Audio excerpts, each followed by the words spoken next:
सोलापूर प्रांत अधिकारी प्रांत क्रमांक 1चे प्रांत अधिकारी सदाशिव पडदुने हे असून सदाशिव पडदुने हे गेले 10 ते 12 दिवसापासून हॅन विद्यार्थी प्रवेश प्रक्रिया सुरू झाली आणि रजेवर गेले। त्यांचे सहाय्यक अधिकारी डीसी सांगत आहेत की प्रांत अधिकारी सदाशिव पडदुने यांचे डिजिटल सिग्नेचर उपलब्ध नाही आहे, यामुळे दाखले देऊ शकत नाही आहे। प्रांत अधिकारी सदाशिव पडदुने यांना एवढे सुद्धा भान नाही की 10वी 11वी 12वी रिझल्ट लागलेला आहे।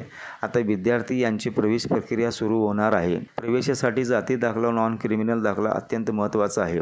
यासाठी आपला चार्ज सहाय्यक अधिकारी यांना द्यावे किंवा डिजिटल सिग्नेचर उपलब्ध करून जावे। यांच्या या निष्काळजीपणामुळे 10वी 11वी 12वी विद्यार्थ्यांना व पालकांना नाहक त्रास होत आहे। प्रवेशासाठी जाती दाखला आणि नॉन क्रिमिनल दाखला अत्यंत महत्त्वाचा असतो, यामुळे विद्यार्थ्यांना प्रवेश मिळत नाही। 10वी 11वी 12वी विद्यार्थी मात्र प्रवेशापासून वंचित आहेत। जिल्हाधिकारी कुमार आशीर्वाद यांनी याकडे लक्ष द्यावे असे पालक वर्गाकडून मागणी होत आहे।